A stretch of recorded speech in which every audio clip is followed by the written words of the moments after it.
ससुराल में बहू की तकलीफ समझने वाला शायद कोई नहीं होता। अरे बहू, आज खाना नहीं बनेगा क्या? जो अभी तक आराम फरमा रही हूँ। समय देखा कि नहीं? गौरव और पापा का दुकान से आने का समय हो गया है। मिथिलेश की एकदम से कर्कश आवाज सुनाई पड़ी। अंकिता के आज सुबह से ही कमर और पेट में कुछ मीठा मीठा दर्द हो रहा था। 7वां महीना चल रहा था। प्रेगनेंसी का समय बढ़ने के कारण वैसे भी परेशान हो जाती थी, लेकिन आज जब थोड़ा ज़्यादा दर्द का एहसास हुआ तो दोपहर का खाना निपटा कर लेटी। तो उसके बाद तो जैसे उठने का मन ही नहीं हो रहा था।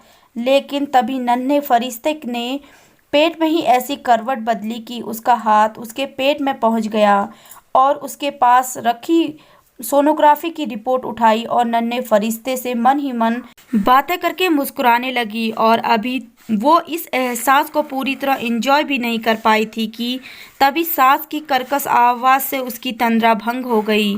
आ रही हूँ मम्मी जी। अंकिता ने बिल्कुल भी मन ना होते हुए भी हाथों से कमर को सहारे देते हुए जबरदस्ती उठने की कोशिश की और रसोई में जाकर खाने की तैयारी करने लगी।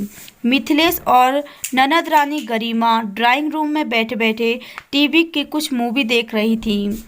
उन दोनों को तो कोई मतलब ही नहीं था कि अंकिता की किसी भी परेशानी से। बहू, अभी तक हम लोगों ने चाय भी नहीं पी है, जल्दी से बनाकर ले आओ। वहीं बैठे बैठे मिथिलेश ने हुक्म सुना दिया। जी मम्मी जी। अंकिता का मन कर रहा था कि सारे काम छोड़कर वहीं बैठकर रोने लगे कि इतनी देर हो गई। बहू को तो एक कप चाय पूछने को छोड़ो, खुद भी चाय बनाकर नहीं पी सकी। वो भी बहू को ही बनानी है। थोड़ा ज़्यादा ही बना लेना, क्योंकि अब तो गौरव और पापा भी आ रहे होंगे। उन लोगों को अंदर उठकर जाना ही नहीं होता था। जब से अंकिता इस घर में आई थी वो सिर्फ बैठे बैठे हुक्म चलाती। ननद तरह तरह की फरमाइशें करती और सास रानी हुक्म सुना देती। अब अंकिता बेचारी मरती क्या नहीं करती। उनको तो मन मारकर सब कुछ करना ही पड़ता, लेकिन आजकल थोड़ा परेशान हो जाती। अंकिता चाय बनाकर उन दोनों के लिए ले आई और गौरव और पापा के लिए केटल में डाल दी। खुद तो बिल्कुल भी चाय पीने का मन नहीं करा। तभी गौरव और पापा दुकान से वापस आ गए। बहू, पापा आ गए हैं, पानी दे जाओ आकर। फिर सासू माँ ने फरमाइश सुनाई, जबकि ननद रानी वहीं पास में बैठी हुई मूवी में मशगूल थी। वैसे जैसे ही अंकिता पानी लेकर बाहर पहुंची, उसको एकदम से चक्कर आ गया। ये तो कहो अलमारी पास में ही थी, तो उसको टेक लगाकर खड़ी हो गई। क्या हुआ अंकिता? एकदम से गौरव हड़बड़ाते हुए उठा। गौरव एकदम से चक्कर आ गया। गौरव उसका हाथ पकड़कर अंदर उसके बेडरूम में ले आया। अंकिता, कुछ परेशान लग रही हो। हाँ गौरव, आज सुबह से ही पेट में दर्द हो रहा है। तुमने क्यों बताया क्यों नहीं? मम्मी जी से कहा तो उन्होंने कहा कि प्रेगनेंसी में तो ये लगा ही रहता है और जितना समय करीब आएगा उतनी ही परेशानी बढ़ेगी। लेकिन तुमने मुझसे क्यों नहीं बताया? गौरव, ससुराल में बहू की तकलीफ समझने वाला शायद कोई नहीं होता। मेरे इतना दर्द था, फिर भी मम्मी जी और गरिमा ने न तो चाय ही बनाकर पी और ना ही खाने के बारे में कुछ सोचा, बल्कि मुझको ही आवाज़ देकर बुलाया। गौरव, मन ना होते हुए भी मुझको ज़बरदस्ती उठना पड़ा। अंकिता के गालों में गर्म गर्म आंसू की धार बहने लगी। अंकिता, तुम परेशान ना हो, ये बताओ तुमने कुछ खाया पिया? नहीं, मन ही नहीं किया। अंकिता की आंसू आंखें अभी भी छलक रही थी कि एक बार भी सास और ननद ने उससे कुछ खाने पीने के लिए नहीं पूछा। क्यों? इस हालत में भूखा रहना बिल्कुल भी ठीक नहीं है। मैं कल ही खाना बनाने वाली का इंतजाम करता हूँ, क्योंकि मैं तुमको इस हालत में बिल्कुल भी नहीं देख सकता। गौरव अंकिता को लेकर एकदम से परेशान हो उठा। लेकिन मम्मी जी, उन्होंने तो बिल्कुल साफ मना कर दिया था। पहले जब एक बार मैंने कहा था, लेकिन इस बार तो उनको मेरी बात माननी ही होगी। तुम आराम करो मम्मी, कल से घर में खाना बनाने वाली बाई आएगी। अंकिता परेशान हो जाती है।